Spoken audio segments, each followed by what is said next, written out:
tell me, a friendly vampire. Never been bit by one. Is that your question? Never been bit by one. Well, what if a vampire gives you the opportunity to get bitten? They just propose it. Like they suggest, I could bite you. You'd live forever. You'd have to stay indoors during the day. You'd have to drink human blood every now and then. But otherwise, as a trade-off, doesn't sound too bad, frankly. Would you say yes? Well, my first question is, have vampires always been this polite? They're asking you if you want to be bitten. They're asking you if you'll let them in. I mean, why are they polite in the first place? I don't understand that. They're very cultured people from, good families. I think a healthy life is sufficiently long. I have no desire to live thousands of years in a decaying body where I can only go out at night. So I would say politely, thank you, polite vampire, for asking, but no. What about yourself? You would do it. I don't know. It's like, I feel like if somebody said, well, you could live for another 300 or 400 years, well, that would be interesting. But forever is a very long time, very long isn't time. it? And what happens after I've read all the books and I've seen all the TV series, for the second time? You're going to start to run out of things to do pretty quick. Well, you'd think that forever is a long time. Well, I think vampires who get kind of bored, all you have to do is walk up to someone and say, hey, would you mind putting this stake through my heart and maybe spill some garlic on me or whatever, or hold me out in the sunlight? I mean, it seems like you could get out of it very easily if you did tire of it. Yeah, right? that's true. You're right. Yep, there's always a get out clause, and it's so polite. Very polite. Yes. Would you please put a stake through my heart?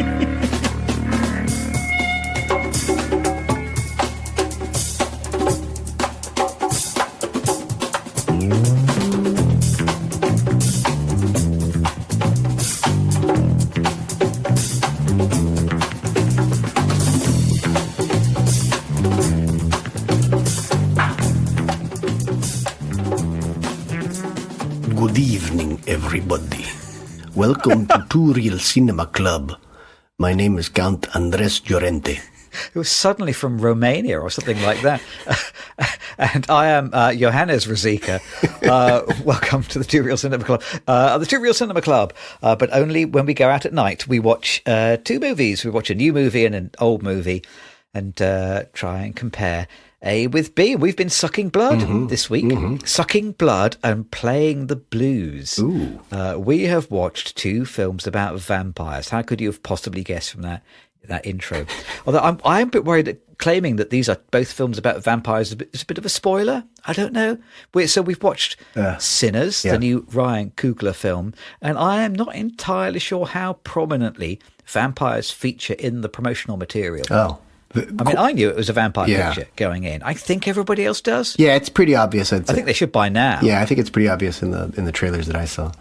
We are comparing it to the, much maligned. When we were preparing to talk about it, I said the interesting but flawed, and having seen it again quite recently, I'm not sure that both halves of that description are correct. We are comparing it to Bram Stoker's, Francis Ford Coppola's Bram Stoker's Dracula from 1992. Yeah, I think it's Justly Unappreciated is the moniker for that film. Oh, that's good. I might use that. That's good. Wow. No, I do have a quick question about vampires because I saw Sinners as a matinee.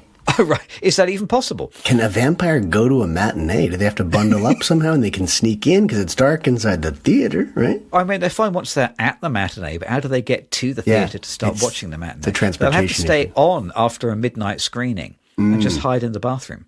Vampires must see a lot of movies. Because there are a lot of movies about vampires. Got to go somewhere in the daytime. So, Sinners has been so broadly well received. I know a few people online and in the real world who've said, "Oh, film of the year, film of the year. This is film of the year. It's film of the year already." We will probably come to it in a minute, whether we believe that this is film of the year contender or not.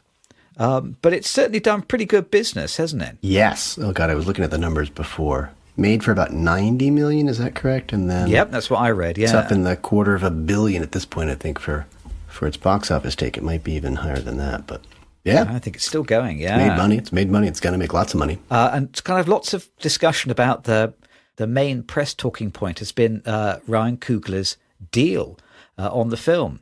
I remember reading in a few different sources, not only did he get final cut, so this is the same director who's made the 2 Black Panther films, and the Creed pictures, he's made a lot of money. This time round, he got final cut.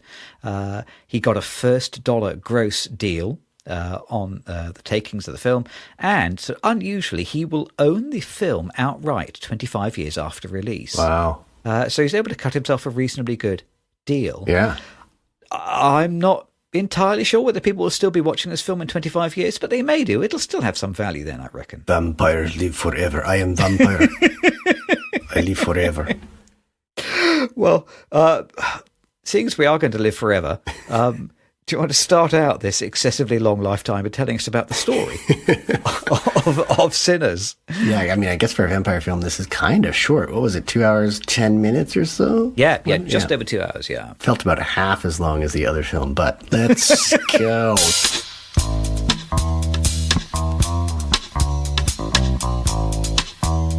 You mentioned it's directed by Ryan Coogler, who also wrote the screenplay. Yep. It sort of stars Michael B. Jordan twice. Yes. Miles Catton, I guess, is a newcomer who plays this Sammy character, this guitarist, this prodigy guitarist. And Haley Steinfeld is Marie, who is sort of in love with one of the 2 Michael B. Jordan characters. I got confused a lot. Anyway, the film opens on this book of like bas-relief drawings of guitar players and lute players throughout human history. We get sort of a narration telling us all about instruments, and they immediately mention some human history in Africa, the Choctaw Indians in the southern United States, and enslaved Africans of the American South all having these musical traditions. We jump immediately to 1932, where a young man desperately drives his old Model T car or whatnot up to a modest church during a service. He is bloodied. He has a badly scratched face. He's dragging along the remnants of a Delta blues guitar, and this is Miles, who is the son of the pastor, and he's a great guitarist, but he doesn't have much guitar left to play at this point. It's really just the neck and a couple dangling strings. He's reunited with his father right in the middle of this service that he's giving, and then we flash back to just 24 hours earlier. He's had a busy day. We see the cotton fields of Mississippi, and soon we see these twins, Smoke and Stack. Interesting names. Cute. Both played by Michael B. Jordan. You always talk to me about like naming characters with the same first letter. That winds me up. Yeah, yep. It kind of winds me up too. I do it too often, but this introduces even more confusion. And maybe there's probably a deliberate confusion. They are twins. But thankfully, they do wear different coloured hats. Yes, the hats are crucial. You get the white hat and the purplish hat, I think it was. They are, or he is, I don't know, it's plural. They're about to buy an old mill and the land that sits on it in cash. These guys have money. They've moved back from Chicago. This is presumably their home area or their hometown.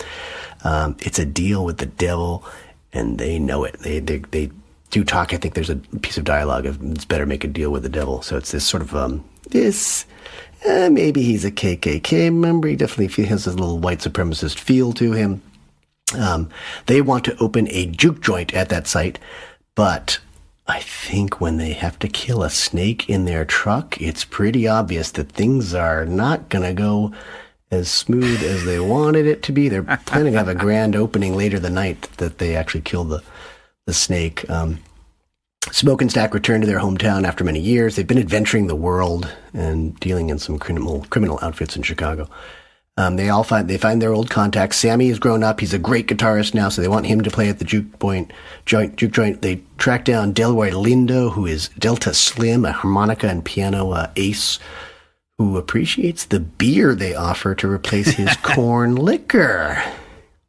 His services come kind of cheap, I guess. Sick of that corn liquor, and they've got this Irish beer. They keep calling it Irish beer out of Chicago. In the young guitarist Sammy Moore, from that opening sequence, they have this prodigy for whom paying customers will come to listen and spend money. But were Sammy's talents procured through some kind of deal with the devil that the preacher's son made? And will the devil come looking for compensation?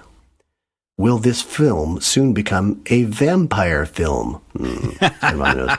And if the devil comes in the form of a vampire, will it be one of those nice, polite, and well-mannered vampires that asks for permission to enter the juke joint? This is a film of two halves, isn't it? Yeah. And that first half with them touring around. Is it Mississippi? I think is that right? It is Mississippi. Yeah. Yep. So they're making their contact with the people that they know, and they're getting the band back together, so that they can set up their juke joint. That's all kind of good fun, and then it takes this kind of big right hand turn. Yeah. About halfway through, and as everybody, I guess, must know by the time they go into this movie, some vampires turn up, and the whole movie goes a bit from dusk till dawn. So, do you think this is film of the year? Well, we are almost halfway through the year. We are. I hope that there's some better films. This is a this is a perfectly fine film. This is not my wheelhouse. I'm not a horror film person or a vampire film person. I'm not a comic book film person. So this is. I have a massive bias coming into it. I think it's really well made. I mean, there are a lot of beautiful shots. There's some great, set design, art direction. It's hard because I think if you're going to make a vampire film, you're already pinned down to certain story beats and, an entire tone and an ethos that just pre-exists anything that you would have created in the process of making a film about vampires. So I think you're just bound to those rules and all that structure. And as we kind of alluded to earlier, I don't think the rules of the vampire world don't really hold up terribly strong. I think Coogler definitely has an idea here, and I like the idea. I'd like to see it in probably a more overt setting, but it is done through the American South and vampires. If I could say vampires, there are vampires in this film. Yeah. I think it's a perfectly fine film. Film of the year. I mean, I think it would not be a great credit to the entire film industry if this is the best film we see this year. I mean, it's going to make money. It's going to make great money. It's got a lot of commercial appeal. Lots of people are going to see it. But film of the year, I think prematurely with 7 more months of films to come out and an entire, globe of filmmakers to offer stuff up. I think we're going to find something better than this, but... Yeah, let's hope we do. Yeah. I mean, I came away kind of having broadly enjoyed it, and there are some bits which are great, but also, even at just over 2 hours, I felt it was too long. There's just not quite enough plot points, I think, to justify the runtime. At 90 minutes, it would have been kind of brisk and fun and clipped along, but 2 hours, to me, it felt a little bit stretched out. And part of that comes in the fact that you've doubled up the protagonists, right? Yeah. By going with twin brothers, you've made this choice that you're going to have to tell a fair bit about each of their stories, and it comes down to this kind of interesting contrast ultimately. But it does mean you're taking up more time on the two protagonist stories, and you could even argue that they aren't even the protagonists; that there might be someone else who's actually the film is more about under the surface. So, I think that's why it gets a little longish. But everyone wants to make the big epic films these days, so I think it seems to be like a trend that maybe we don't buy into. But I mean, the film is sort of sold on this cute notion of, Michael B. Jordan plays twins. People love doing that, and I don't really understand from the point of view of the story, what's the value of having them as twins? There is a flex in filming one actor as two actors, and there are a number of very showy kind of little sequences where one version of Michael B. Jordan lights a cigarette and then passes it to the other version of Michael B. Jordan who has a drag and passes it back. And you can tell they're having a lot of fun filming these things. But I don't think there is any point where the theme or the ideas behind the story rely on it being twins, or where the irony of it happening to twins allows for some unexpected fun or for some surprise or for some kind of reveal. Doesn't seem to be any reason why they couldn't just be two friends or two brothers. I don't feel the film takes any advantage or makes any fun from them being identical twins beyond the technical showcase. So I thought that was felt a little bit disappointing. If you're going to make the step to decide, yes, we're going to have identical twins, do something with it. Enjoy it, revel in it, rather than just make it look like an afterthought.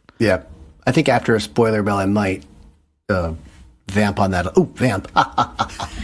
Totally unintentional. I might vamp on that a little bit because I do have an idea, but I wouldn't go into it. It's kind of crucial towards the end of the film, so I wouldn't talk about it before a spoiler. What do vampires do? Do they screech or something like that? I mean, we can hear their sounds. We'll ring the bell then. The bell, which I presume is kept in some kind of tall, dingy bell tower. It's old and dusty. Yeah, cobwebs and stuff. We'll ring the bell, and then we will spoil Sinners for anybody who wants to hear the worst and the best of it. So, now that we've decided we're going to spoil it, we have 3 Irish folk musicians who turn up. One of whom has been a vampire for a long time, and 2 of whom are recent converts. Yes. And they are the people who then turn up to an otherwise fairly black juke joint. Yep. And they say, well, we've got banjos, we'd like to play, we love music, just like everybody else. Yep. But their real intention is to get into the club and have a drink. I can understand how vampirism, that's a word, isn't it? Yes. It lends itself to metaphor. Yes. And generally, these vampire movies, they're all about using this notion of this kind of parasites who will drink your blood as a metaphor for some greater ill in society. Mm-hmm. And I think the idea that Ryan Coogler is trying to get at is cultural appropriation, I suppose.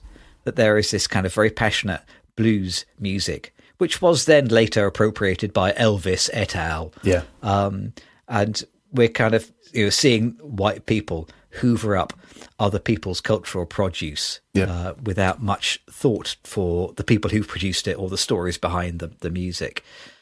So I guess that's sort of what he's getting at. But I'm not entirely convinced that it's a completely successful exploration of this movie. I think in part because, as you alluded to earlier, we have an earlier scene with a suspected Ku Klux Klan member. Mm-hmm. One of the vampire guys is a Ku Klux Klan kind of member. Yeah. He's got the hood in his house when he first gets bitten, and in a film where the Klan are casting their shadow over the story, I feel a little bit like the main message I took home from the movie is that Ryan Coogler is saying, the Ku Klux Klan, they're terrible people, they're evil, they're wicked, they're dreadful, evil people, but the real enemy is the Irish. and I wasn't entirely sure that was that the notion I was supposed to take away from the film, because that's kind of what I felt when I walked out. I'm going to say no initially, but I think I know why you're feeling that way. I mean, there's this probably 2-minute sequence at the beginning of showing all these musicians, right? And talking about sort of like influences of music on people and one another. But I think that kind of disappears a little bit, or it gets convoluted anyway. The music that the vampires play, and I must say beautifully, with very little rehearsal also. I mean, a couple of these, the man and the wife have been vampires for a couple of hours as far as we know. And it's fantastic, but the style is totally different. It is almost Irish balladeering or Appalachia. It's kind of this American mountain music, I would say. Yeah, so it's bluegrass or something. Yeah, they're not stealing blues at all. They just want to share their music, and all the black musicians seem pretty impressed with it because they sing beautifully, and it's kind of it's a novel sound for them, I think. So they might belong in a juke joint. But of course, they're asking if they can get in. Right? They're being very polite, and they want to be part of the music scene. I don't think that's the strong reference. I don't think that's the strong theme that he's going for. Okay. I think the music is, but I know why you're talking about it, because there's also this section that I think didn't make much sense. It's this sort of music past and future montage. We're listening to the people performing the juke joint, but he takes us back to all of a sudden there are sort of African drummers and African musicians in more traditional garb, probably at much earlier times, and then we see different eras of, I guess, kind of classic electric blues that might even come later than this film. Then eventually you see sort of like these club characters. So this atmosphere is trying to show us the evolution of music and the connection from those ancient times brought in at the beginning of the book that we see with the exposition. And then the current scene, they actually go beyond it. So they take us after 1932 all the way up to the future. And that scene, I think, was confusing. And it sort of, again, brought us back to the music. But I don't think this film is just about the music. I think it's more about, ultimately, it's about how white power just cannot stand black success. I think that's the theme, right? Okay. And they even say later on in the film, they had this one successful night, but it had to come down. They couldn't enjoy that moment of happiness for very long. So I think it actually connects more towards the Tulsa riots, where a very, very, very well to do black neighborhood in Tulsa, Oklahoma, was basically just destroyed in this race riot. When whites realized, oh God, they've got too much power, they've got too much money, we got to take them down. A lot of, just arson and murder in order to put these people in their place, basically. I think it builds on that. It builds on the death of George Floyd a few years ago. Right. Okay. And I think okay. So I think it's more about whites always being uncomfortable with blacks having any kind of equality whatsoever. I think that's what he's going after. So the vampires definitely are, I think, white America.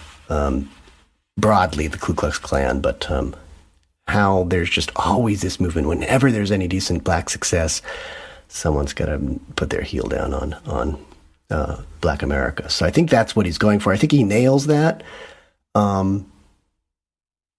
But maybe not that strong. I think maybe the music is a little bit of a distraction, but definitely, I mean, most American music is basically black music. I mean, jazz, blues, rock and roll, hip hop. That's where our music comes from. I don't think they're making as much money as probably the white executives of the record companies and whatnot. But our music is definitely based in black music, and that comes out of certainly out of Africa and certainly out of slavery, and the blues definitely comes out of the hardships of slavery, I think. So.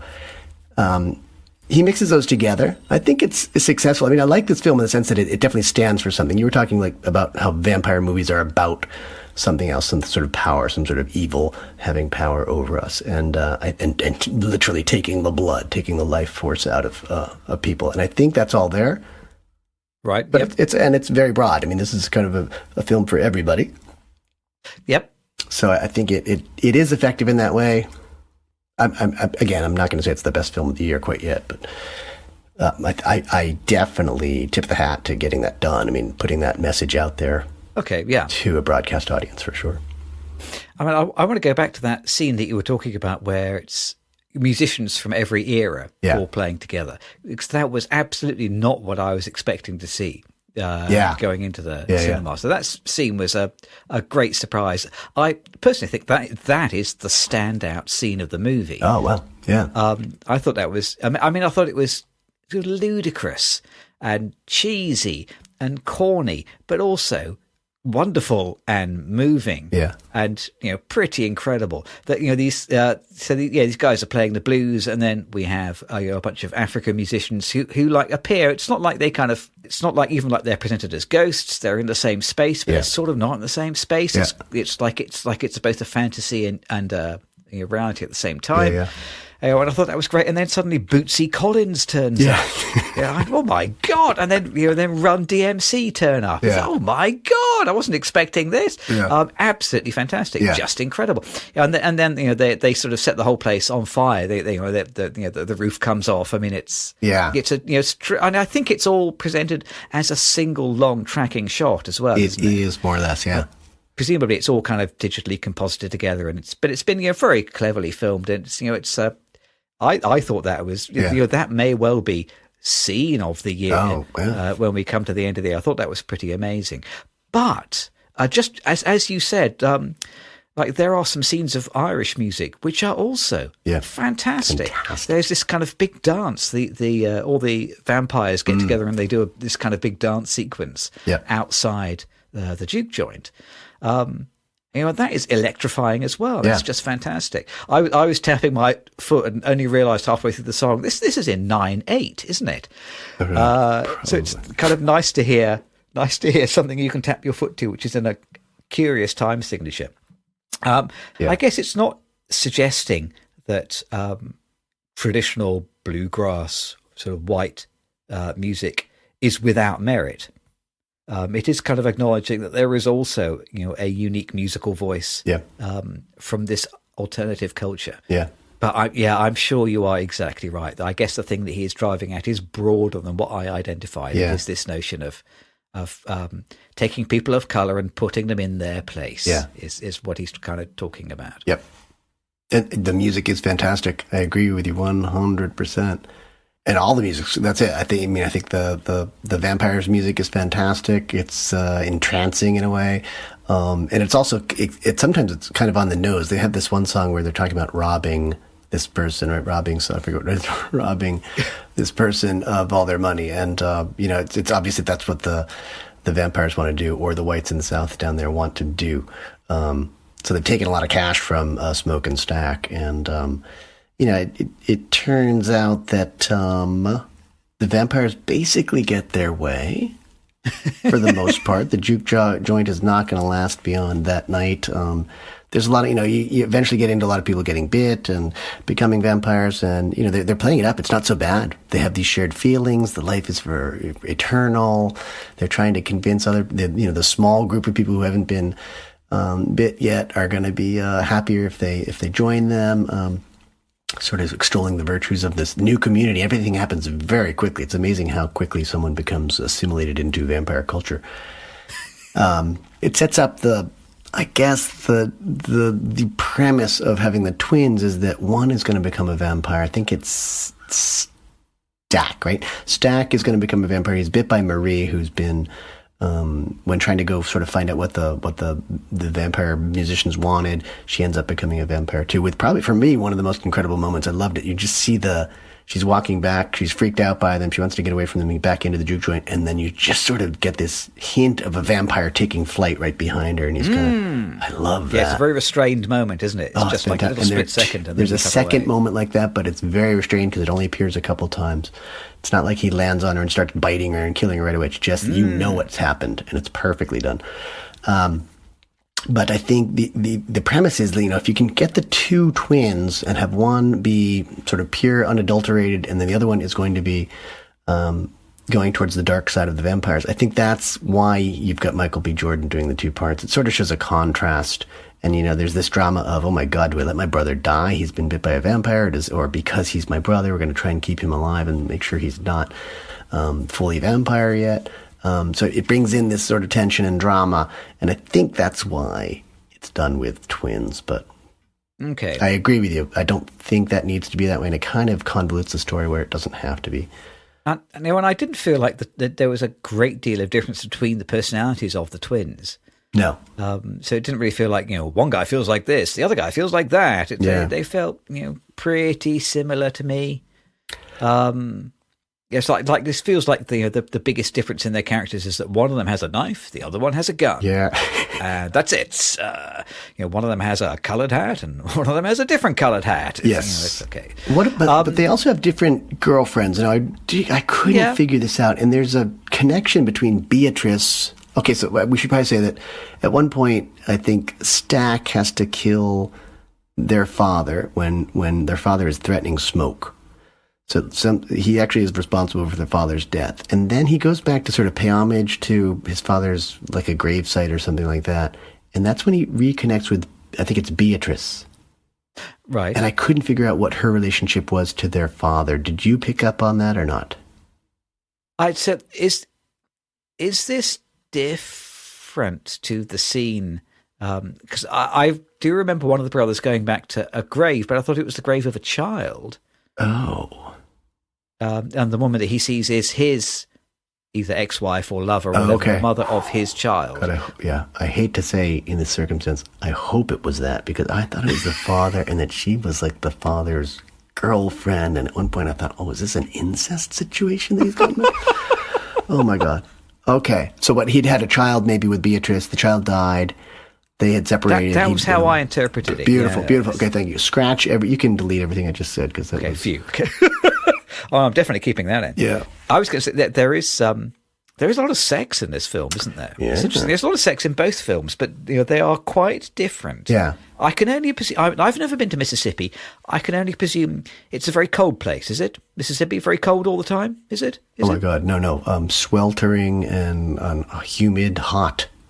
because but a lot of people have a lot of sex without taking off any clothes in this film. I was wondering, is it because it's so cold you can't bear to take your clothes off? There is a lot of sex, but all of it remains very kind of PG and it's kind of sensual, but no one takes their clothes off. Not one person. Oh, cold place. I like your translation of it, but I don't think so. Maybe it was a winter time. Maybe winter in Mississippi is probably a little cooler.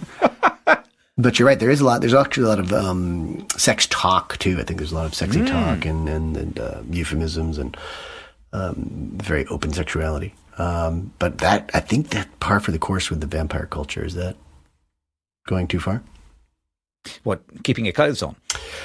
Vampires, well, I don't know if they have clothes. They don't even need clothes, really. I mean, they're in these crates at night or during the day, and they pop out and they go have sex and drink blood.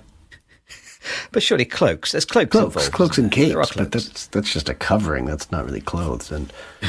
But you're right. I mean, Smoke ends up hooking up with Marie, his old love, and then Stack gets back with Beatrice. They've sort of thrown the whole gang together. The whole juke joint happens very quickly, and it's based on the Black and Chinese communities working together, basically. So you get this organization, and they help one another, support one another. They get this thing going in no time, and then there's a sort of telling sequence. There are these brief glimpses of happiness after they've lost the joint, and then they do end up killing the vampires because the sun does come up. They've waged war outside and inside the juke joint, and then Smoke goes back to. He's got a lot of weapons. He has got a lot of weapons. He's going to wait. He knows that the Klansmen are going to come in the morning to really take out the whole juke joint, I guess, and so he starts. He's well armed. He guns them all down and such. But towards the end of the film, you get these glimpses of like black joy, I guess. Whether it's the KKK, I think we see footage of Tulsa race riots. We see Black Lives Matter stuff, slaughter, at the hands of the KKK. And so I think that's kind of that's where Coogler sort of shows all the cards, basically. Like, this has happened again and again in American history. Anytime there's some black success or some attention on something, it just gets shot down. And we're living it right now at this moment in the United States in the last 5 years.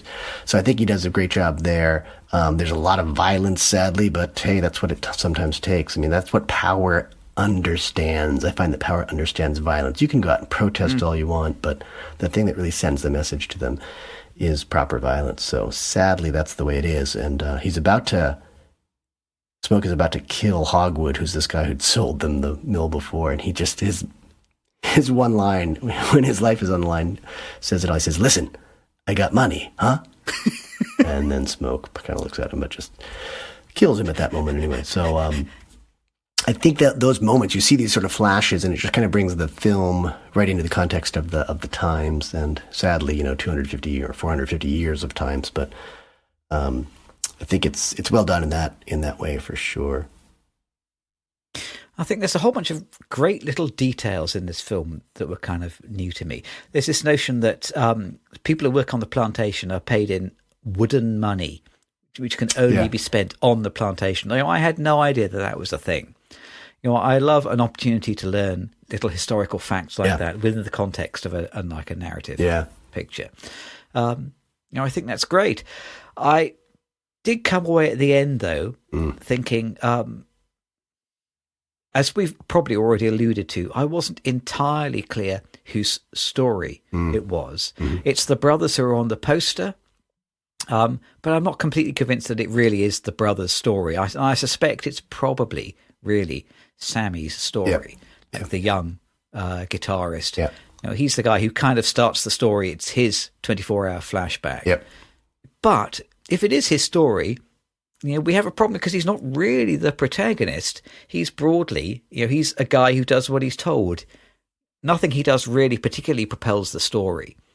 I got to the end and I was reminded a little bit of Dune, and the big problem with that film being that the main protagonist is just a guy who does what he's told throughout the whole film. And Sammy is kind of the same. He's a talented, watchable musician, but he's not making choices and driving the story forward. And I was also asking myself as I came out, I didn't quite understand why it was called Sinners. Who are the sinners? Are the sinners the brothers? Are the sinners the vampires? Are the sinners the plantation owners? Are people in the movie being punished, or are they being forgiven and absolved? I mean, the priest at the start of the movie, when Sammy turns up in his broken down car with 1/3 of a guitar, the priest is talking about complaining that his son is playing music for the sinners at the juke joint. But are those the sinners that the film is referring to? I wasn't entirely sure why that was the title that they decided to go with.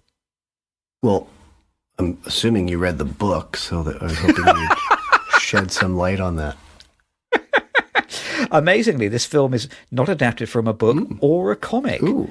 It's a genuine 100% original script. Wow. Don't see many of those these days, so we should celebrate it. Yeah, so I would say that the in that case, the sinners are... Oh, don't they always say we are all born of sin? I don't do the religion thing, but we're all born of sin. I think it's more the vampires, obviously, I guess. But, boy, yeah, I mean, there are not a lot of great, pure characters, the one person you really want to root for the whole time. Did you stay for the tag scene? I assume you did. We did, yes. Because that's the other thing that lends you to think that it's Sammy's film. And also just that Sammy has struck some sort of deal. There are all these deals with the devil, right? Robert Johnson, they say, or something that became a great guitarist because of that. Charlie Daniels has his song about the devil going down to Georgia and making the character the greatest violinist in the world, that sort of thing. So there's almost this deal with the devil thing that doesn't... I wish that had been treated out a little bit more, like if we'd really seen Sammy sort of make some bargain. But I think that's in there somewhere. But... the tag scene, I think I was really disappointed. It's Buddy Guy doing this guest spill where he's playing in a club in 1992 and he's survived. It's Sammy as an adult, 60-something years old, maybe 80 years old, I don't know. And Stack and Marie, so Stack is the surviving vampire brother and Marie is his girlfriend. They come in to visit, like they've been waiting to go see him. And they're kind of dressed up in early 90s dress. They're vampires going to live forever. They have to think about it. If you're a vampire, you're going to live through all those stupid fashion trends, right? You're just going from one bad outfit to another. Anyway, and they say, I'll have what he's having. And I wish that Sammy had a different role at this point. And I think you could have done it in this one scene. He should have said, yeah, I'll have some garlic water and a wooden stake. I would have loved it if Sammy had gone on for 60 years luring some of these vampires in and killing them in this little nightclub where he's playing, because it seems like it's his own nightclub. And I think it would just be much more interesting if it would give him agency, and it would make it'd give us a little hero character when we kind of need it. Like someone's luring them in and taking them out one by one. And it just seemed such a letdown. They kind of have a drink with him. They give him a couple $100, I guess, right? So they put money down on him. Yes. And then they walk out, basically. And he just seems so weak there. And, Buddy Guy is probably not a well-trained actor. Maybe they were trying to feed him something that was pretty easy to do. But I think that whole scene and that character could have been drawn so much more strongly, and it would have just had a nice kick at the end. Instead, felt like it's just a little fluffy add-on for me. I don't know. Right. I must say, you have to wonder what's going through Sammy's mind if, as a young man, he discovers that his guitar playing is so good that he summons vampires to the club who murder everybody that he knows, and because of that, he decides to spend the rest of his life playing guitar. You'd think that's surely that's the one night when you think, I'm never touching that guitar again.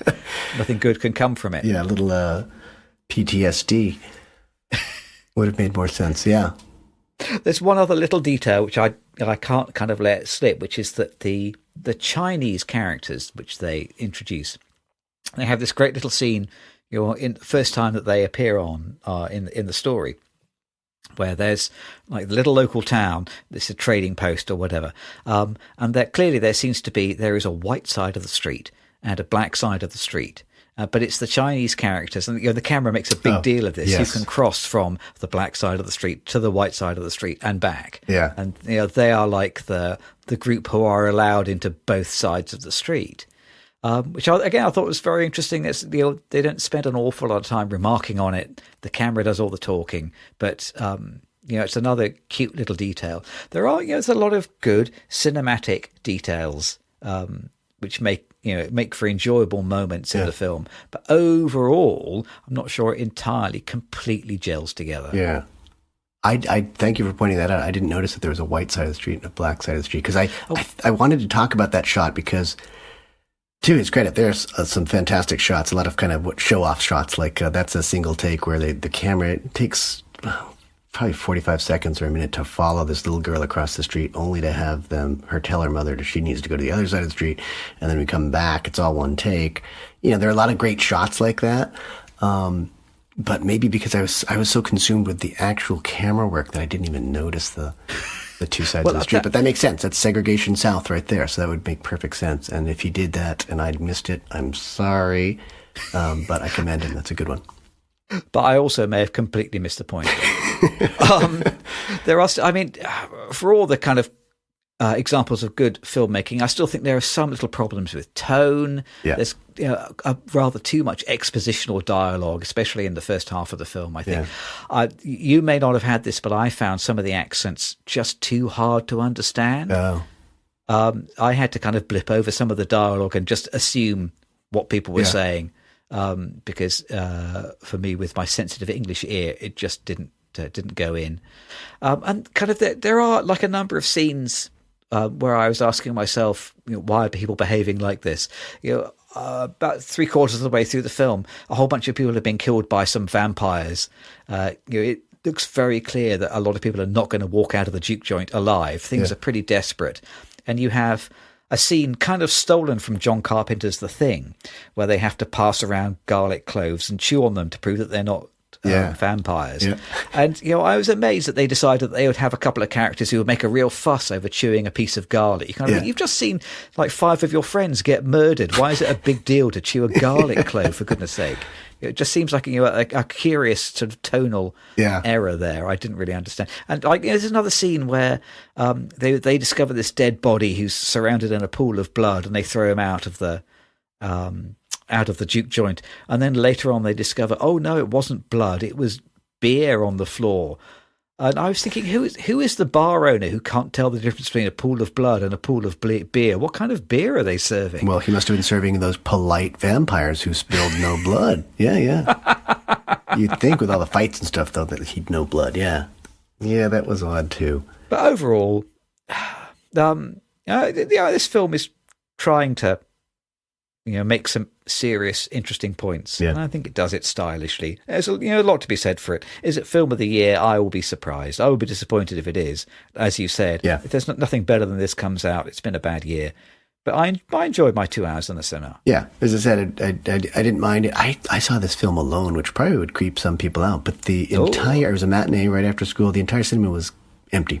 I was in there. So I could talk back and forth to the characters. This has happened pretty often since COVID, which is it's a great way to see a movie. I love it. I mean, the theater, big screen. You could cough as much as you like. As much as I want. Talk to the characters. Say this scene is great or this scene's crap, whatever. I can do my criticism right there to the film. One of my biggest regrets about this film, it reminds me of 2 weeks ago when we talked about Secret Mall Apartment, and you said, hey, there should be some developers in this film. The Choctaw Indians have one scene in this film. They're mentioned in the opening of the whole musical exposition, and I'm just thinking, what the heck happened to them? That would have been a very interesting character, because they're out there on horses riding around. I mean, you'd think they would have, and they know that the guy's a vampire. The vampires come to the door of the young couple, and he's about to turn them into vampires, and he's begging, he's running from the Choctaw. He wants them to give him shelter, and the Choctaw come right to the door and say, "This guy's bad news." And they speak, I guess Choctaw. The vampires sort of understand a bunch of different languages. We see that.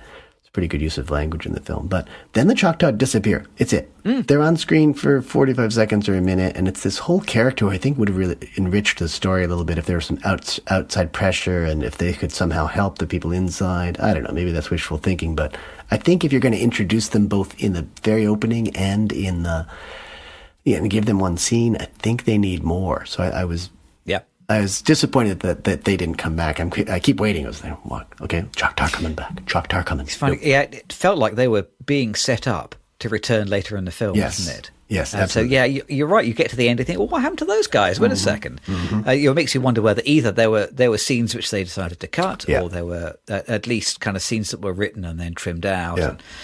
And, I agree. It feels like a setup with no payoff. I tell you what, if the Choctaw are looking for work, Yes. They could definitely pick up a little bit of work with our favourite law enforcement unit. Oh my God! Can you imagine a Cliché Squad on horseback? Cliché Squad.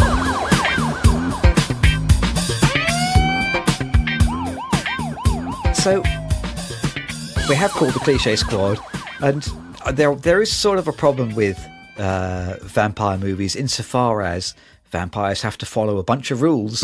They have to be polite. They have to ask to enter. Yeah. And there is a danger that sometimes those rules can just end up being kind of cliches, and you feel you need to tick every box. But I quite enjoy those vampire rules. I might talk to you about them at the popcorn counter next week. I quite enjoy them. So I'm not going to bring charges for that. The Ku Klux Klan turn up in this movie, and they are particularly two-dimensional, but they were bad people. I don't think they deserve to be more three-dimensional characters, really. So I am only going to call out one cliche this week, but the cliche that I'm going to ask the Cliché Squad to investigate is Aristotle. Because this film is really keen on Aristotle. It has a very, very intense unity of time and place. Yeah. So they've decided that this juke joint, it has to be purchased, staffed, decorated, opened, invaded, burned, and destroyed all in one 24-hour period. I can respect that from a storytelling point of view, but I think you've overcooked it, frankly. So I would bring Aristotle and his unity up for questioning off the back of this film. Did you notice any cliches that I missed? The one I have was I'll just say babies as new hope.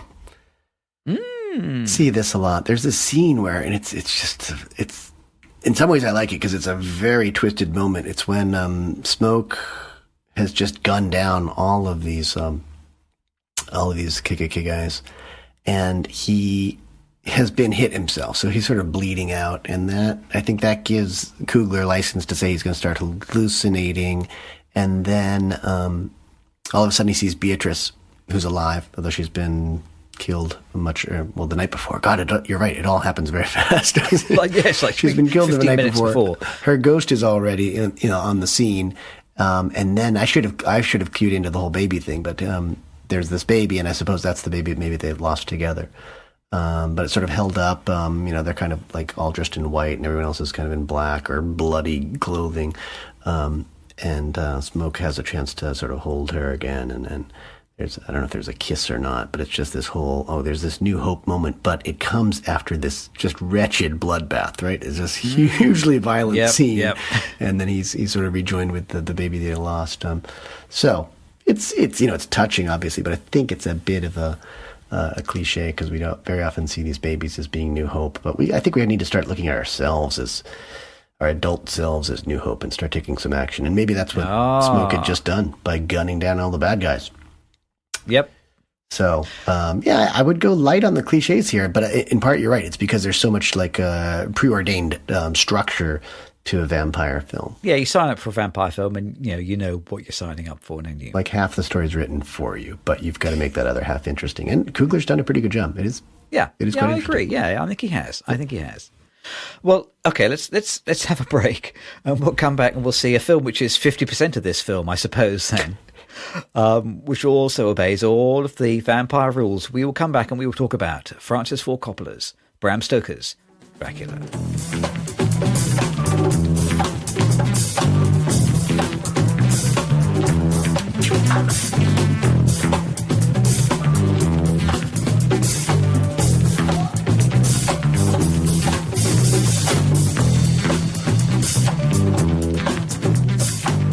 Welcome back, everyone. I am so glad that I am recording this pod in daylight because I feel like I'm safe from Draculas and vampires and all that. I do worry about you a little bit over the pond there. Is it dark? The sun has gone down here. You're right, exactly. So we should. I'll either. I think my garlic breath from the garlic bread that I have for dinner will probably protect me. Perfect. We should hurry up and record the pod just in case I am murdered halfway through the recording. Well, I think we're about to make vampires very mad here by complimenting or not complimenting them on their acting and film choices. So here we are. I mean, there have been dozens of vampire films over the history of cinema. This particular one, Bram Stoker's Dracula, I can clearly remember going to see it at the Coronet Cinema in Elephant and Castle in 1992 when it was released. And when it was released, I think that was the biggest queue at the cinema that I had ever seen. Jeez. They were queuing round the block. It had been very heavily promoted at the time. It was a real happening film, and it had a really, really solid 90s cast: Keanu Reeves, Anthony Hopkins, Gary Oldman, Winona Ryder, Richard E. Grant. I mean, it's really, really hot 90s. Tom Waits, Carrie Elwes. Yes, right. I mean, fantastic cast. Yeah, well promoted. So this film was a hit back in 1992, and I can remember at the time looking forward to going to see it and thinking, it's going to be exciting, it's going to be a little bit sexy, a little bit edgy, a bit modern, and being kind of a little bit disappointed and perplexed coming out of the movie at the end. But that's more than 30 years ago. So I thought it was an interesting opportunity to go back and see it again. I remember it as interesting but not successful. Was I right? Well, and we will reveal this shortly. So you had never seen it before, I had never right? seen it before, and I will say that I had the opposite experience because I heard from good sources that it was rubbish, and I decided not to see it. I had no intention of seeing it. Even though I think it was, at one point, it was right at the budget cinema in my neighborhood in Montreal at the time, and I just, nope. I know it's not going to be good. Oof. And you were right. And I think that's right, yeah. So it was made for $40 million in 1992. And I think it made $215 million, I think, at the box office. Wow. It was something like the 14th or 15th highest grossing movie of 1992. It was a hit. It did well. Yeah. So that cast paid off for them. The story of how the film got made is that apparently Winona Ryder had dropped out of filming Godfather Part 3. That's right, which was Coppola's film just before this one. So she dropped out very late in the day. And so there was some bad blood between them, I think. So she met Francis Ford Coppola with the intention of trying to kind of smooth things over. And to the meeting, she brought the script of Dracula with her as a kind of offering, like to say, I'm sorry it didn't work out. Maybe you'd like to read this and perhaps we could work together again. I think she was surprised that Francis's eyes lit up with the script. He loved the story, really wanted to do it. He kind of saw it as a way to pay tribute to the history of cinema. So they make a big thing. You can watch this kind of there's a bunch of great making of documentaries that you can watch for free on YouTube, which are kind of fascinating and a little bit dated, and it's a bit of sort of hagiography, I suppose. Everybody's saying how great everything is, but it's fascinating to see some of the behind the scenes.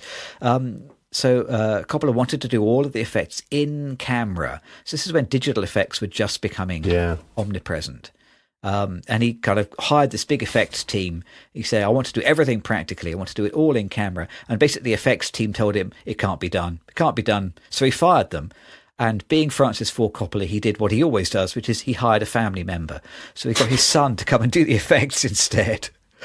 So as a result, the film, it uses miniatures, matte paintings, double exposures, winding the camera back, filming in reverse. It was one of, maybe it was the last big budget film to use all these really old school techniques before everything was done on the Apple Mac.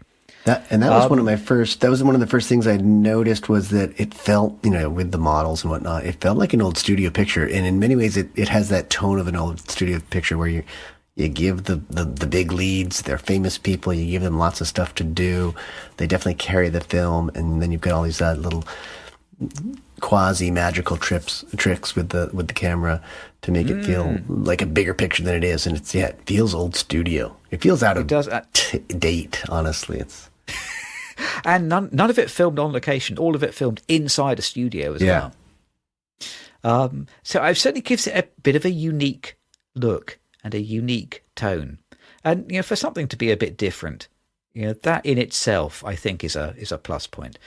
Well, shall I tell you the story of the a little bit different Bram Stoker's Dracula? Don't tell me the story. Just tell it to the Two Real Cinema Club family members who haven't seen the film. I'm going to just sort of zone out a little bit here.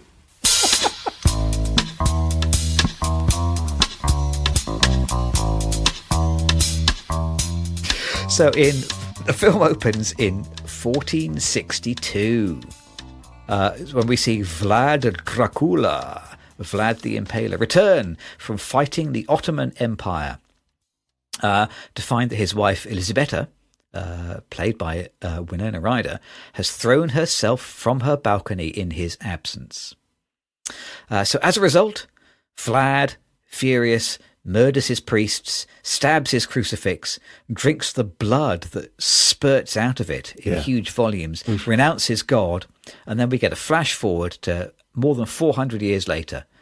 London, 1892, I think. Young British lawyer Jonathan Harker, played by Keanu Reeves, rather struggling with the English accent, is sent to Transylvania to do some conveyancing for a reclusive count buying up property in London. I must say, I saw that a bit and I thought, what changes? Eastern European people with a lot of money buying up all the London flats.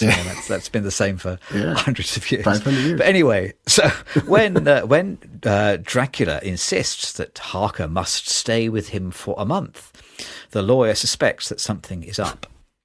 And his fears are confirmed when Dracula's 3 diabolical brides rise up from the floor, not wearing very many clothes, and ravish him from head to toe. So now that he's out of action, Dracula sails to London and hunts down Harker's naive fiancée, Mina, the young Winona Ryder. Because Mina, played by the same actor, bears more than a passing resemblance to his wife, Elisabetta. So what will become of the shy Mina and her feistier, wealthy friend Lucy, who is juggling 3 suitors in her luxury mansion? What will Dracula do when he finally gets Mina alone? And can the enigmatic Dutch vampire expert Van Helsing save the day, or will Dracula have his bride? So dramatic. So dramatic. This is a proper Dracula film. It's not just a vampire film. This is a Dracula film. I guess it is. It's like the OG, the original. Yeah. Okay. I'm sure you must have read the book. Have you read the book? Absolutely not. Have you not? No. So the book is great. Actually, the book is good fun. So Bram Stoker, author of the book, as it says all over the poster again and again and again. He was the manager of the Lyceum Theatre. He was Irish, but he was the manager of the theatre in London. He was the manager of, what's his name? Is it Irving? But like one of the biggest actors in London at the time. So he was a sort of theatre administrator. But he wrote these books in his spare time. So he wrote kind of like 9 or 10. This is the only one that really took off, and it sort of only really took off after he died, so he didn't really get to enjoy its massive success. But it's kind of become, the vampire story. So it's a significant little bit of British literature. Is it the first big vampire book, or? I think it is. I think it is. It's 1860s or something like that. Is that correct? Or I think either kind of made up or gathered together a lot of the rules that we now associate with vampire movies. So I think a lot of it comes from him. So it's an epistolary novel. So it's all done in kind of terms of either letters or newspaper articles or diary entries.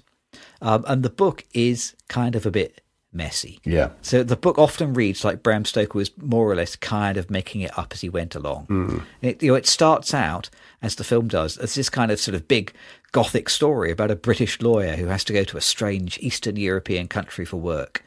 And gradually Harker sort of ends up figuring out, he puts two and two together very, very slowly in the book, and he starts to figure out that something is up. And the book sort of reads like Bram Stoker got 50 pages in and realised that he couldn't sustain this story for a whole book. Yeah.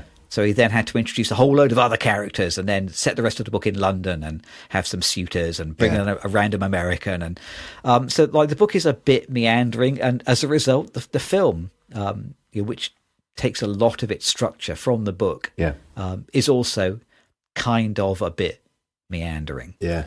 The script is written by James V. Hart, and he is a guy who's basically made his entire career out of adapting 19th century literature for the screen. So his other big credits, he wrote Hook in 1991. He wrote Mary Shelley's Frankenstein, another film where they have the author's name in the poster, in 1994. So this has kind of been his career, converting 19th century books into Hollywood screenplays. And this is another one. And if anything, I know we talk about when you do an adaptation, and our opinion generally is you should adapt as freely as possible. Yeah. And maybe he should have just adapted a little bit more freely. Yeah.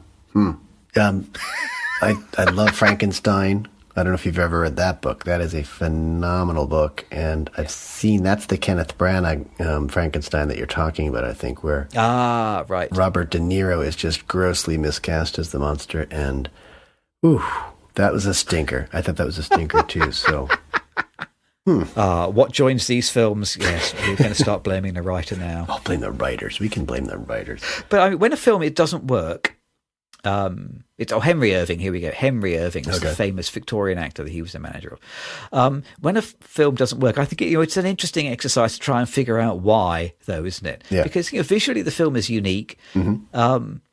I think especially the production design is pretty spectacularly amazing in this film. Yep. There is a lot to enjoy, pretty sumptuous, but those basic screenwritery questions that we always ask, I think are the hurdles that it falls over. So I'm going to ask you, whose story is it? Wait a second. It's Bram Stoker's story. That was a trick question, but I caught on to that. Bram Stoker. It's Bram Stoker's story. I mean, I think the book doesn't really know whose story it is, and the film doesn't really know either. Like, is it Dracula's story? He's like the first guy that we see on screen. Yeah, I think it is Dracula's story. Kind of, but then also he disappears for a lot of the time, and he is sort of the antagonist, and we don't particularly like him. I think they try to make him a bit sympathetic and seductive, but I don't think it works. Keanu's character disappears for a long time as well. It seems like he does. Yeah, a lot of characters disappear for long bits of time, which in a film this bad might not be a bad thing, but you got to focus on one character, I think, a bit more than the others. And I think the other confusing thing is you're focusing on, I think, if it's Dracula, it's a shape-shifting character. He's a bunch of different forms in this film. He is, yeah. Which I think also makes it kind of convoluted. And Gary Oldman is in all sorts of different makeup, so he looks very different. And it's not that smooth. It's not really clear what he's doing in London. He's just purchased 5 properties there. We know that he wants to go after the Winona character that is it Mina, and he doesn't do a particularly good job of that either. So the one word I use to describe this film is disjointed. It's just this kind of endless series of scenes that don't quite connect, and you're following different characters. There's a good spell where we're really focusing on Lucy, the friend of Mina, for a bit. We're focused on Keanu Reeves' character for a little while, but then he sort of disappears for the longest time. And he's in this sort of he's like a sex slave for a little while. He's just got this role, which it's probably one of the better lives of a character in the film, but he has to escape that. And yeah, you're between Transylvania and London quite a bit. And then for some reason, they go back to Transylvania to get Keanu or whatnot. Are you implying that Keanu Reeves' character, he writes a letter to his fiancée saying, I'm very sorry, darling, I'm being kept as Monica Bellucci's sex slave. Exactly. But I promise I'm trying very hard to escape. Maybe I'll see you in a month, is what he says. Yeah. Okay. I mean, I think you get to the end of the movie, I think maybe it's probably Winona Ryder's story. It's kind of Mina's story, insofar as she has the biggest character evolution, doesn't she? She goes through the most stages, and she has a kind of an awakening. And but she's not really in the film very much to start with, and she seems like a fairly minor character for the first 45 minutes or something. So it just feels a little bit diffuse. I wrote here, whose story is it? ? It is the wardrobe department's story. Yeah. Because if there is a star in the film, it's the wardrobe department. There is some incredible makeup and costumes, absolutely fantastic. Yeah, that's kind of the story. I think I mentioned to you this off mic earlier that there's a proof of concept thing going on here. Like he wants to do it without elaborate effects, which he didn't really have at that time. And they create, it's really a very cool looking film. It is definitely dark.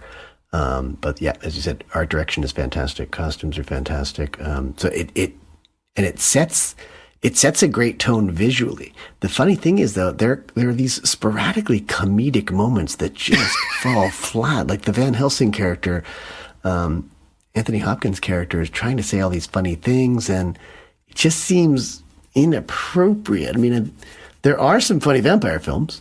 There definitely are. But I don't think this one sets out to do that. And it sort of defangs, if you will, some of the tension and the drama of a Dracula film. I mean, that kind of brings me on to my next question, which is, what's it about? That other kind of great screenwritery question. On the poster, underneath Bram Stoker's name, they have written "Love Never Dies," which is their kind of log line, which is pretty generic. Is it sort of about that? Any vampire film from the 90s kind of has to be about HIV and AIDS, and it kind of explores that a little bit. The notion of sex leading to death. There's this kind of strange scene where Richard E. Grant's character, Dr. Seward, we see him injecting himself with morphine. Oh yeah. But then we never really come back to that idea. No. It's sort of waved in front of us, and then it's sort of abandoned. Yeah. They do experiment with this idea of sex leading to death, but they can't quite make it work. So I'm still scratching my head slightly at the end of the movie. I mean, what's it about? Is it sort of about love never dies? But love seems to die at the end, so I'm not convinced. Yeah. For me, I think it's all about bad choices. I mean, Keanu arrives in Transylvania and the Count looks ghastly and ghostly. I wouldn't stick around there for a month. I wouldn't even be there for 5 minutes. And he's letting Dracula shave him at one point. Like, what? There are moments where Dracula in London is just in an absolute beast form, but Lucy wants him sexually, and even Mina's character is attracted to him. I think even the filmmakers made some bad decisions not getting a really good accent coach. I mean, Keanu Reeves is dreadful. Winona's not much better. Yeah. Anthony Hopkins can make poop smell pretty good, He does a pretty good job with the accent and with the part, but it just seems so out of place. I just think there are bad choices both on the idea to make the film, I guess, and cast it, but also just the characters themselves are constantly making terrible decisions that put themselves in harm's way. And I don't know. I just wish the vampire were more actively bad, kind of, and that would and more sneaky. I guess it's too obvious that he's a vampire. I mean, the cards are all right there. Everything's shown, I think, and. The extension of that is I have no idea why Mina loves the Dracula character. It's not like they have this incredible chemistry or that he's really interesting, but we just are told basically that she's fallen in love with him very quickly. So yeah, I think it's kind of about people making bad choices. Well, going back to Transylvania, why are you going to Transylvania? And Keanu, if you're in Monica Bellucci's little sex trio, I think you stay there, right? Why would you go back to London where you're going to run into that vampire guy again? There is one other theme which keeps cropping up in the film, which is how much Francis Ford Coppola likes boobs. There's a lot of boobs in this film. I'm starting to feel a little bit sorry for Sadie Frost. We see a lot of boobs, and then when she runs out into the storm, have some fun with the monster. And then Winona Ryder is running out there as well, and then I mean, even Dracula's haircut looks like boobs, doesn't it? I think Francis is just so keen on boobs. He's going to try and squeeze them into every possible scene. They're kind of like back boobs. They're on the back of his head. Back boobs. Yes, I agree.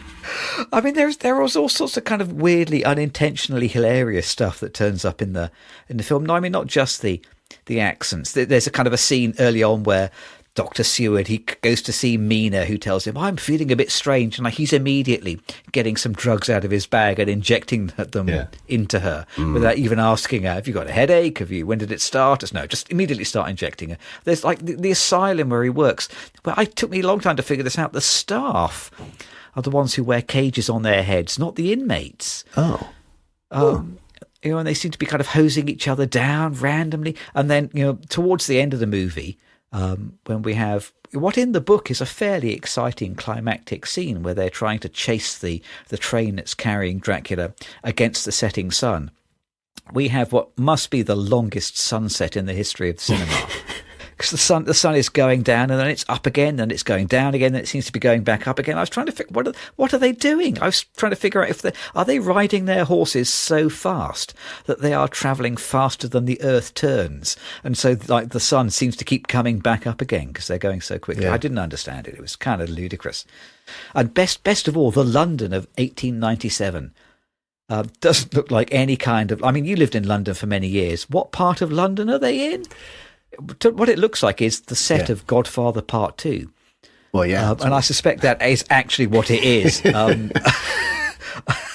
they've just repurposed it by putting some urchins in sort of poorly fitting clothes. New York of the 1910s, 20s, or 30s. Just like London. Yeah. I found this film ends quite abruptly. It's sort of, there's not really a climax. It's just kind of over at one point. And at that point, I was like, okay, thank you. It's over. But I didn't feel like satisfied. I felt like kind of like I was told too much story, but not enough story simultaneously. It was it's like proof of concept, but then there was no story to actually actualize that concept, I guess. I think this could have been a great film. Would you say it was too loyal to the book as well? Because that may have given it that disjointed nature that we were talking about. I think it is. Like in the book, Lucy has 3 suitors. One of them is the doctor, one of them is the posh bloke, and one of them is the American. And in the book, they all have about as much character as they do in the film, which is no character at all. It's Homewood, I think, is the one that she's going to marry, and he's all sort of, what the bloody hell are you doing to my wife? Yeah, and that's about as much character as he gets. And then Quincy Morris, the American, his character is he carries a rifle and he has an American-looking jacket. Yeah, and that's as much character development as they get in the film, but that's kind of as much character development they get in the book as well. It is, yeah, okay. So simplifying or trimming down all of that stuff, getting to the nugget of it, would have made for a much better film, I think. Whereas it's a little bit too slavish. Should have been looser with the adaptation. I think so. That's the general rule. I think we can stick to that. But it's still worth coming back to the production design. I started writing down all of Dracula's different appearances because it's a bit dizzying after a while. So he appears as a kind of a 15th century warrior, and also as a bat, as a kind of werewolf, as a modern day prince. He appears as a corpse. He an old man with his hair in 2 buns. Kind of later on, he appears as a kind of recreation of a Klimt painting with this long golden dress. And then for a lot of the film, I wrote down he's dressed as Geddy Lee, the bass player and singer out of Rush. That's good. And has he wears the little round glasses and he has long wavy hair. I thought it was Geddy Lee. Yeah, I was going to say Johnny Depp as John Lennon, but that's Geddy Lee. I think oh, that's good. Gets there that's cleaner good, yes. though. Yeah. No, Geddy Lee's better. So I mean, a little bit, dizzying to see all the different appearances that Gary Oldman has to take on to play the character. And that's a lot of fun. He even appears as Mist as well, doesn't he? Yes. And he appears as like a strange POV sort of sped up handheld camera. I mean, there's all sorts of kind of crazy stuff. Yeah. They're exploring lots of fun stuff. Had a lot of fun, but just can't quite knit it together into a film. Yeah.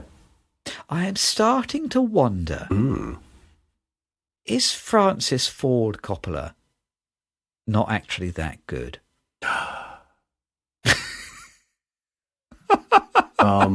Well, Godfather 1, or I guess it's just called Godfather. Godfather 2.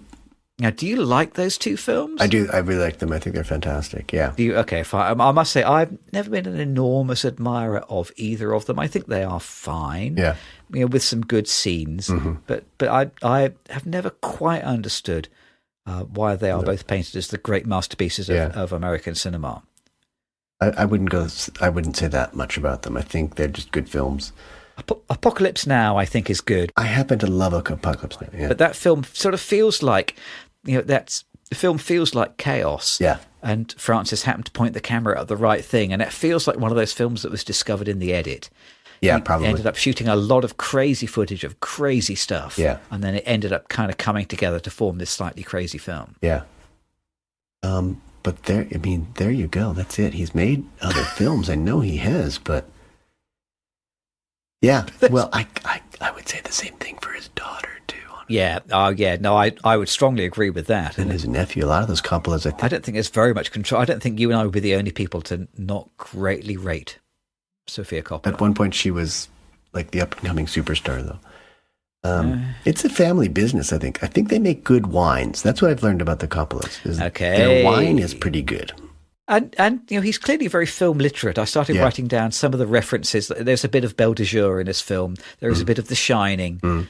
There's a scene which looks like the pop video for the Police song Wrapped Around Your Finger. He's clearly watched a lot of things. And many things have made it into the film. And it has that kind of, that 90s Gothic heritage.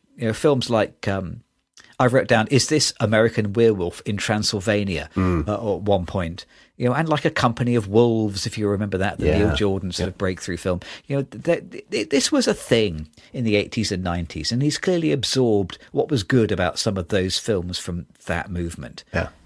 So I mean, he's a filmmaker who enjoys watching other films and can use what he's seen in what he makes. Yeah. But I'm not completely sure that he's the most coherent storyteller. So it could be a failure to synthesize, and I think this film demonstrates that. Like, he's got the elements, he just can't put them together, and that's why, as I said, the concept is great, the look is fantastic, the story doesn't work. Certainly not for 2 hours.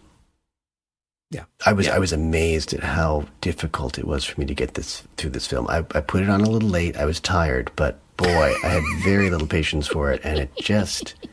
None of the scenes really grabbed me and said, "You must watch this." There's a point where Anthony Hopkins starts yelling a little bit, and that woke me up a little bit, and that was there's some tension there. But then his character becomes a little bit ridiculous, and then I just lost interest in that leg of the story as well. So I think he probably sets the table a bit too lushly for himself, in the sense that he's got all these elements he needs to bring together, and I think maybe synthesis is his weakness. It works as a strength in Apocalypse Now because it's the Vietnam War. It's supposed to be messy, but I think in most of the films he probably goes on a little long, and maybe they're not as coherent as they need to be.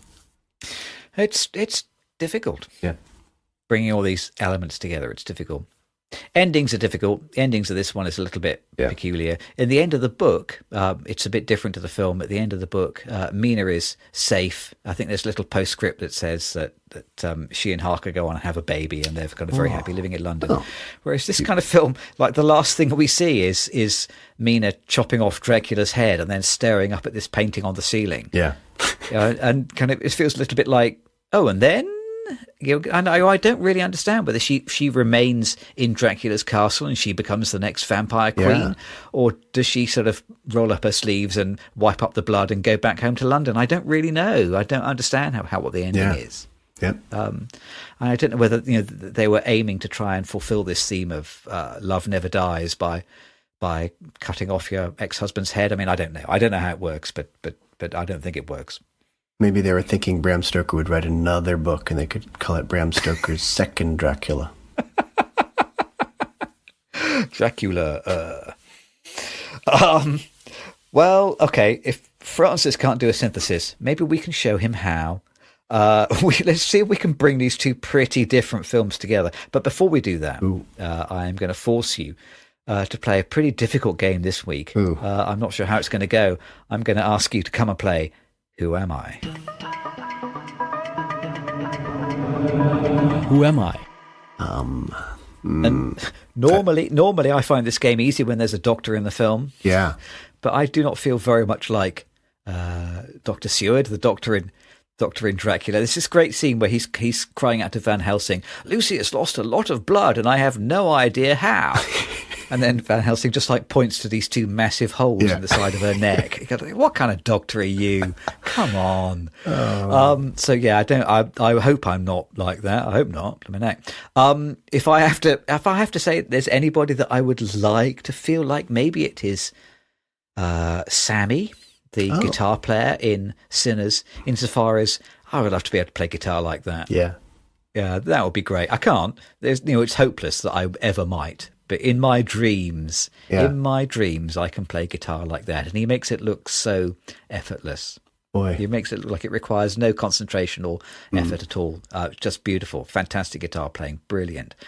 But I'm flattering myself as usual. Movies are about dreams, aren't they? I can have my dream self. Yeah. I think.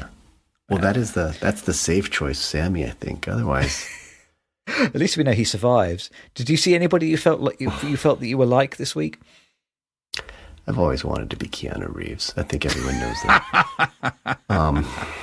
I liked his state in life. I liked when he was able to enjoy the palace in Transylvania with his friends.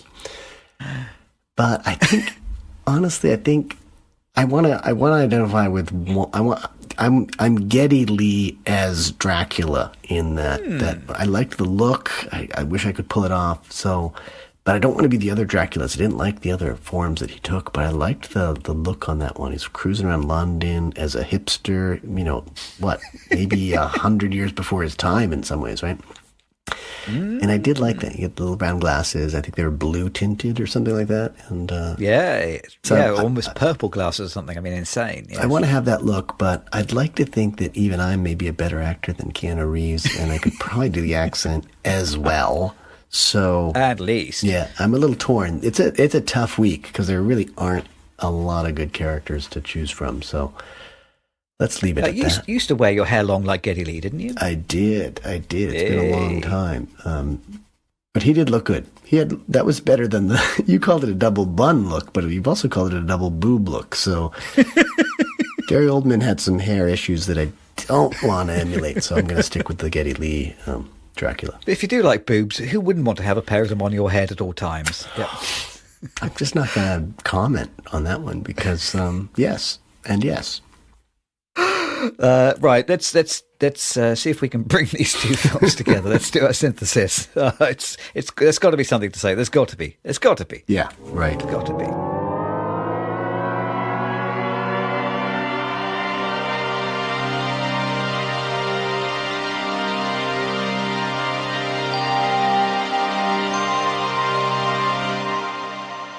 So I wrote here, what are vampire stories about? I put in my notes. And again, it's kind of normal, I think, probably. Is it for them to sort of be about rapacious sexuality? Like we said earlier on, these vampire films, they really lend themselves to metaphor. They're always kind of about metaphors. Either, a vampire is a metaphor for capitalism or for HIV or for outcasts or for addiction or... I feel like somewhere there should be a movie about lawyer vampires, sucking the blood out of their clients, or banker vampires, sucking the blood out of their customers or whatever. Those things should exist. So here we've kind of got vampires. So vampires in Sinners that are sort of about, racial unrest, racism, exploitation. Vampires in Dracula that are sort of about costume design. I'm not entirely sure, but they're both trying to function as metaphors. Yeah, and that's what cinema's all about, isn't it? It is, yeah. Metaphors. And I mean, increasingly, I'm just starting like vampire films are about, yeah, literally bloodsuckers, probably financial bloodsuckers more than anything else. Ghost pictures are about what? Like mysterious creatures or the gods working in mysterious ways. I think like zombies are about culture becoming numb to things. I mean, the metaphors are pretty solid if you choose to make one of these films. I would argue that ghost films, I think, are about regret generally. Regret, okay. Yeah, that's true. But continue. Well, I think the thing I appreciate about Sinners is it is about something. It's about something contemporary and urgent and real. So I can't say the same for Bram Stoker's Dracula. I think it's really about the Dracula myth, the Dracula story. So as an adaptation, it doesn't really take us anywhere new, I don't think. Am I wrong? I'm trying to think about like what was 1992 like. Did it have more meaning at the end of the 80s or the early 90s than it does now? Because it seems kind of pointless now. Yeah, and what did you say was the tagline was "Love Never Dies" or something? Love Never Dies, I think. Yeah, is what they went with. So now that would be a timely or timeless, I guess, theme. I didn't feel that though, because I didn't feel like which it's the fact that he is still in love with his wife who died way back when, and she looks a lot like Winona, and that's the love that never dies, and especially because he's a vampire. And if he can make her a vampire, then they'll be in love forever. That's the idea? I think so. I read online that someone was claiming the theme of the movie is otherness, that Gary Oldman, Dracula, is the other in this film. But I think from in 2025, I don't think you can really kind of say that. The movie opens with a scene of some white people massacring Muslims, doesn't it? Yeah. And then if you're going to try and portray Gary Oldman, who is as an actor is as London as they come, as an outsider wandering around London, it's just not really other enough, I think. So I don't think they're really kind of can get away with that. It's extensive impalings. It's not just sort of massacre. It's grotesquely violent and I guess that's the history of the vampire thing, is that it came from Vlad the Impaler and he became Count Dracula? I think so. Okay. I think there was a genuine historical Vlad the Impaler whose legend preceded him, and I think this is probably the origin of the notion of Dracula, but folk stories. Both films are they're both kind of sexy films, aren't they? They're both trying to present sexuality in cinema, but interesting. I mean, they both do it in very different ways. I think this may be one of the ways that the films reflect changes in society. Dracula, there's a lot of female nudity, and there's a lot of kind of male gaze, isn't there, in this film? It kind of so much so that, there are scenes that come across like a sort of a straight-to-video erotic thriller in Dracula. And Sinners also has a lot of sex, but there's no nudity at all. There's kind of no real male gaziness in Sinners. And the sexuality in Sinners, interestingly, it concentrates on women's enjoyment, doesn't it? It's a very different take. Very different. On sexuality. Whereas the women in Dracula are largely presented for the pleasure of the male. In Dracula, the big character evolution that Winona Ryder goes through is this notion that she starts out kind of quite uptight and repressed and laughing at rude pictures, and then by the end of the film we've got this notion that she might enjoy sex, and this is kind of a very edgy and controversial notion. Whereas by the time we get to 2025 and we're making Sinners, it's a given that a woman might enjoy sex. That's not a weird and absurd idea. At least that feels like there is some kind of message about progress to take home when you put these films back to back, I think. Am I reaching, though? No, that's really good. And as a matter of fact, there's at least one scene in Dracula where they're watching early stag films too, right? Oh, yes, there is. You're right. So it is, it's very male-centric, and I think the women are in the room or somewhere else in that auditorium where they're showing the film. It's an odd scene, but it's probably, quite accurate. It's a little early if it's 1897, so we don't want to talk too much about the historical accuracy there, but it's an interesting touch, And the thing that occurred to me was that, the classic horror film gag is that the people who have sex are going to be the first ones to die. And that's kind of eliminated in both of these films, really. I mean, in the Dracula film, it's very traditional that if you're going to have sex with a vampire, you're going to end up being a vampire, which is not dying. It's actually eternal life when you think about it. In Sinners, it seems like it doesn't matter whether you have sex or not. It doesn't mean you're going to be dead the way it does in the classic. It's not the thing that defines your character. Yeah, the teen horror films. It doesn't define your character in that way. So it's there's an interesting undoing of some of that sexual myth as in regards to, I guess, more the teen horror films, right? Right. Yeah. So that goes out the window. But I'm glad you brought that up, because those are very different takes on female sexuality. So it's always nice to cling on to some little semblance of progress, isn't it? Sometimes there is some progress. Just calculating, is that 33 years apart or something like that? So, yeah. And I think I grew up I know those 90s, and I don't remember it as being that sexually repressed or conservative, but compared to now, maybe. Yeah, maybe. Things have changed. Yeah. So, Sinners, I think, still playing in theatres. Just coming onto home formats now. Yeah. Still worth checking out. We'll have to wait until December before we decide whether it's film of the year or not. That's not to disparage Sinners by saying I hope it's not. I hope there are better films. But you know what? It's not bad. It's good. There's plenty to enjoy. Yeah. Bram Stoker's Dracula, maybe it belongs in 1992. Yeah, it does. And I would go back to my initial take on it from 1992 to not see it. And I'm going to recommend to folks, don't bother. It's okay. That is a solid recommendation from the Two Real Cinema Club. We have just got time to talk about what else has been playing at this theatre.